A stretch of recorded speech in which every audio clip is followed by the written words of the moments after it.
বিবেচনা করতে পারে এবং সে নিজে যদি সেটা না করে তাহলে সর্বোচ্চ আদালত রয়েছে, হাইকোর্ট ডিভিশন এবং আপিল বিভাগ সেটি পুনর্বিবেচনা যে কোনো সময় করতে পারে। এই জায়গায় তার একটি প্রশ্ন অ্যাডভোকেট হাসান তারেক চৌধুরী, সেটা হচ্ছে সরকার যদি মাঠের অবস্থা বোঝার চেষ্টা করে বা বুঝতে চায়, সেক্ষেত্রে সে যে উদ্যোগগুলো বা অভিযানগুলো পরিচালিত হয়েছে বা এখনো হচ্ছে, পুলিশ যে ব্যবস্থাগুলো গ্রহণ করেছে, এরপরেও অবস্থা কেন বদল হচ্ছে না? এই অবস্থা যদি সরকার নিজে মাঠের অবস্থা পর্যালোচনা করে বুঝতে চায়, কি দেখতে পাবে? মাঠের যে আসল ক্রাইসিসটা তো হলো আমাদের টোটাল সিস্টেম আউট অফ অর্ডারে চলে গেছিল এবং সিস্টেমকে রিস্টোর করার জন্য যাদের সাপোর্ট দরকার ছিল সেটা হলো পলিটিক্যাল পার্টি, যে কারণে আমি সংকটের শেকড়টা পলিটিক্যাল পার্টির দিকে ইঙ্গিত করলাম।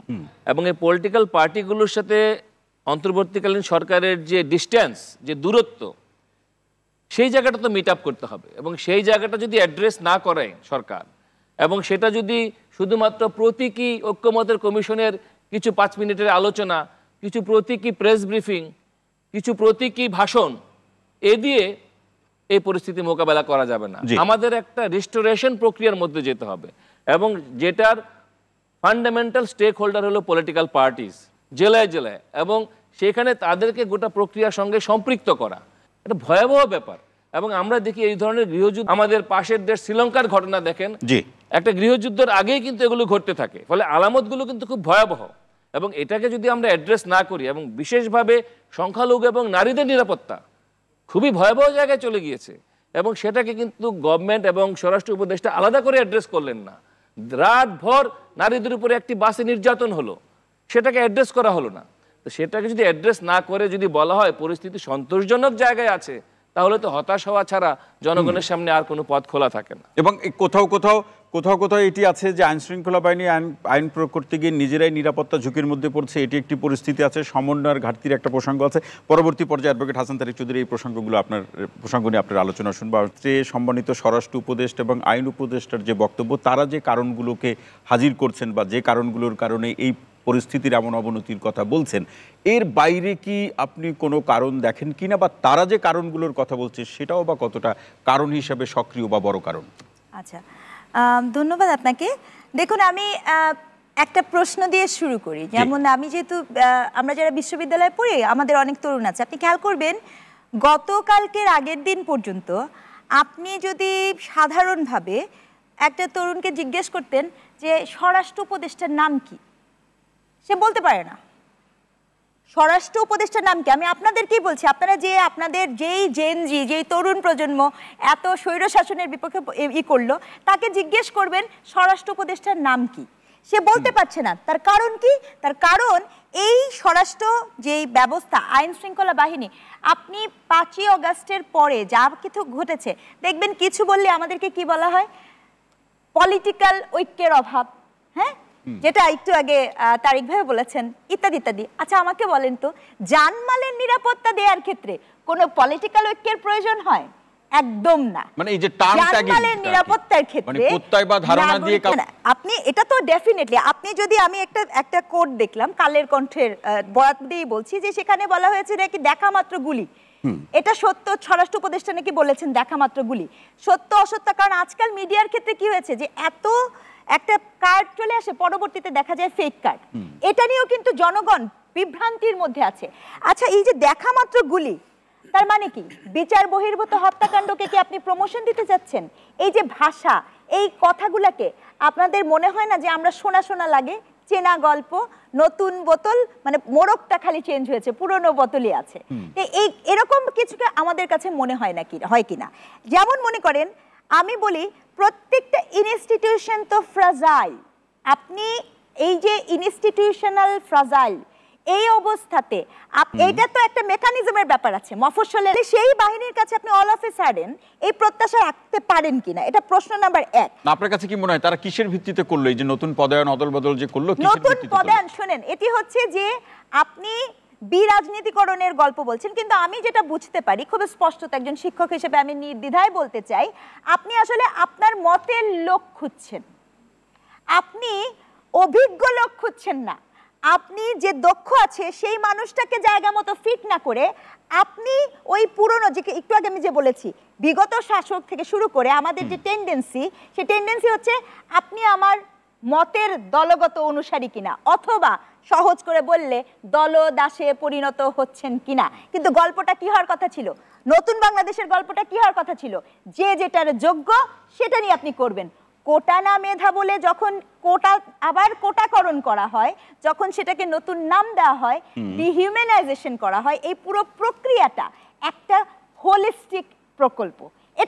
এটি একটা আরেকটার সাথে কানেক্টেড। আজকে আপনি নির্বাচন দিবেন, আমি আপনাদের একটা ছোট কথা বলি, একটু চিন্তা করে দেখেন তো, এই যে সময় অটো পাস হলো এইচএসসি পরীক্ষার্থীরা, আমাকে যদি জিজ্ঞেস করেন তখন কি এই দেশের ওই ক্ষমতা ছিল এরকম একটা পাবলিক পরীক্ষার প্রত্যেকটা কেন্দ্রের নিরাপত্তা নিশ্চিত করে অটো মানে পাস করবা উচ্চ মাধ্যমিক পরীক্ষায় দেওয়া?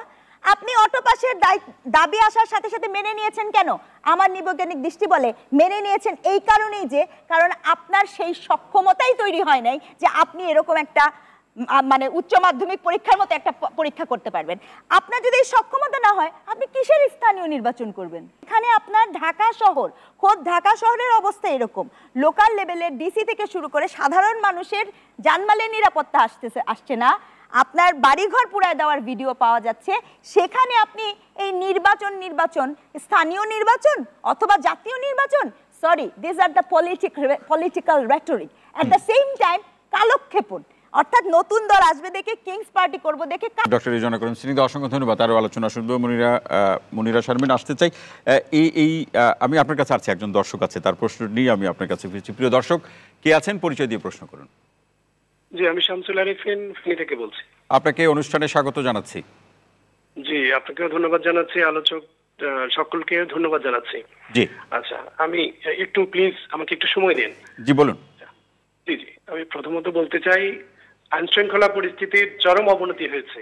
এই বিগত বছরগুলোর যদি তথ্য উপাত্ত একটু ঘেটে দেখেন, নিশ্চয়ই আপনারা জানেন, আমি আর একটু রিচেক করতে বলবো। আমার কাছে মনে হয় যে আইন শৃঙ্খলা পরিস্থিতি কাকে দিয়ে মানে আপনি ভালো করবেন, সেটা হচ্ছে পুলিশকে দিয়ে। তো আমাদের সকলে জানি পুলিশ এখনো সরকারের দোসর এবং তাদের যে টাকা, এই দুইয়ের সংমিশ্রণে একটা খুব খারাপ অবস্থা তৈরির পায়তারা চলছে। আরেকটি হচ্ছে আপনি পুলিশের নিষ্ক্রিয়তা, আর আরেকটি হচ্ছে যে পুলিশের পক্ষ থেকে দেওয়া যে পরিসংখ্যান বিগত সময়ের সাথে এই সময়ের অপরাধমূলক যে পরিস্থিতির যে তুলনা তার সাথে, এবং আপনি যে ব্যাখ্যা বিশ্লেষণ বা কারণগুলোর কথা বললেন, তাতে আপনার কাছে মনে হয় যে এরকম যদি চলে তাহলে আমরা পরিস্থিতিগত কারণে সেটাকেই মেনে নিতে হবে বা নির্ভর করতে হবে, অথবা যার যার নিরাপত্তা নিয়ে সেই শুধু তাকেই ভাবতে হবে, এমন একটা পরিস্থিতিকে যাচ্ছে না তাহলে? জি, আমি সেদিকে না যে সমাধানের কথা বলি। বলুন। সেটি তো অবশ্যই আরিফিন ভাই, সেটি তো অবশ্যই একটা সমাধানের একটি উপায় বা পদক্ষেপ হতে পারে, কিন্তু আইন শৃঙ্খলা পরিস্থিতির যে চরম অবনতি হয়েছে, ভুক্তভোগী সাধারণ মানুষ আজকের এই সম্মানিত বিশ্লেষকরা যে বলছেন, এর সাথে আপনি একমত কিনা? কাছে মনে হচ্ছে ঠিক ততটা না। আপনি মনে করছেন আরিফিন, মানে বলা হচ্ছে পরিস্থিতি ততখানি অবনতির বা খারাপ না, সেটি আপনি মনে করছেন? আমি একটু আরিফিন ভাই একটু শুনতে চাই, আপনি কোত্থেকে বলছেন? আমি ফেনী থেকে বলছি। ফেনী থেকে, তাহলে তো নিশ্চয়ই ফেনীর পরিস্থিতি ভালো। আমরা সবাই ফেনী থাকতে পারলে খুব ভালো হতো। আরিফিন ভাই, অসংখ্য ধন্যবাদ শাখার জন্য। প্রসঙ্গ এই আলোচনা করব, তবে নিশ্চয়ই আপনি একজন সচেতন নাগরিক মানুষ হিসেবে ঢাকা সহ যে সমস্ত এলাকাগুলোতে অপরাধমূলক পরিস্থিতি ক্রমান্বয়ে বাড়ছে, সেগুলো একজন সচেতন নাগরিক হিসেবে নিশ্চয়ই আপনি খোঁজখবর রাখছেন। আপনি যে বিষয়গুলো বললেন সবকিছু নিয়ে আমরা আলোচনা করব, দয়া করে আপনি আমাদের সাথেই থাকুন। তিনি পদত্যাগ করলেই কি পরিস্থিতি বা সমস্যার সমাধান হয়ে যাবে? ধন্যবাদ। না, আসলে এটা শুধুমাত্র স্বরাষ্ট্র উপদেষ্টার পদত্যাগ বা ওনাকে সরিয়ে দিলেই যে আসলে সব সমস্যার সমাধান হয়ে যাবে, ব্যাপারটা আমার কাছে মোটেও সেরকম লাগে না। দেখেন, আমরা সব কিছুতে আমি অবশ্যই বলবো যে একটা অভ্যুত্থান পরবর্তী আমাদের যিনি দর্শক আমাদের সাথে যুক্ত হয়েছিলেন, ওনার কথার একটা রেশ ধরে আমি বলবো যে দেখেন, একটা অভ্যুত্থান পরবর্তী বাংলাদেশ, এটা বাংলাদেশে মানুষের এখন প্রত্যাশা অনেক বেশি। আমরা যত আমাদের না পাওয়া, আমরা সব চাচ্ছি এখন খুব দ্রুততম সময়ের মধ্যে আমরা যাতে এটা পেতে পারি, এরকম একটা আমাদের আশা এবং আগ্রহের জায়গা তৈরি হয়েছে, এবং সরকারের কাছেও আমাদের সেরকম একটা প্রত্যাশার জায়গা তৈরি হয়েছে। 7 মাস হলো একদম। আমি এই প্রসঙ্গ এইখানে হচ্ছে 6 মাস 7 মাস হয়ে গেল। আমি বলবো যে সরকারের পক্ষ থেকে অবশ্যই আমরা যেরকম সরকার দেখতে চেয়েছিলাম, যে অন্তর্বর্তীকালীন সরকার, এটা অভ্যুত্থান পরবর্তী সরকার, যেরকম প্রত্যাশা আছে মানুষের, সেরকম তাদের আসলে প্রোঅ্যাক্টিভনেসও দরকার ছিল। তাদের আসলে তারা যেই গতিতে চলছে, বা সরকারের ব্যাপারে বলছি, এবং গতকালকে হারুন ভাই যেটা বললেন, যে গত রাতে যে আমাদের স্বরাষ্ট্র উপদেষ্টা জাহাঙ্গীর সাহেব উনি যেটা বললেন, যে দেখেন এরকম ঘটনা আরো ঘটেছে, মানে একটা নরমালাইজ করার প্রচেষ্টা। কি মনে হয় যে এই যে এরকম ঘটনা আগেও ঘটেছে, এটা বলে তিনি কি বোঝাতে চান? না মানে এখন ব্যাপারটা হচ্ছে যখন দেখেন একটা ধর্ষণের মতো ঘটনা ঘটবে, একটা ছুরিকাঘাতের মতো ঘটনা ঘটবে, একটা ছিনতাইয়ের মতো ঘটনা ঘটবে, এটাকে কোনোভাবে নর্মালাইজ করার সুযোগ নেই। এবং যখন আপনি একটা গুরুত্বপূর্ণ পদে বসে আছেন অ্যান্ড আপনার এটাই রেসপন্সিবিলিটি যে আপনি এরকম ঘটনা যাতে না ঘটে এবং জননিরাপত্তার জায়গায় আপনি আছেন, দায়িত্বশীল পদে থেকে এই ধরনের কথা বলা আসলে উচিত না।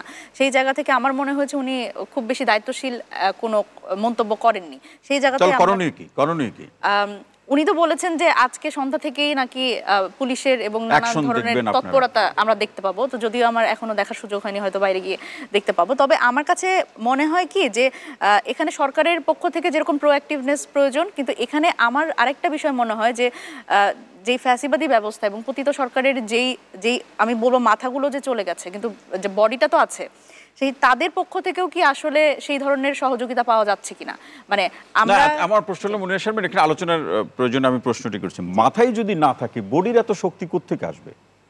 এই যে এখন বিষয়টা হচ্ছে যে তাহলে তো আমার চলে যেতে হবে গত 15 বছরে যে পুলিশের যে নিয়োগগুলো হয়েছে সেগুলো তো দেখে আমরা দেখেছি যে আমরা বিভিন্ন বিশ্ববিদ্যালয়ে আপনি যদি একটু ঘোরাফেরা করেন তাহলেই আপনি বুঝবেন যে ছাত্রলীগ, আওয়ামী লীগের লোকজন এদেরই দেখে এবং আমরা তো গণভবনে এটাও দেখেছি যে সিভিতে লেখা আছে যে আসলে তাদের বাবা দাদা কে কবে আসলে।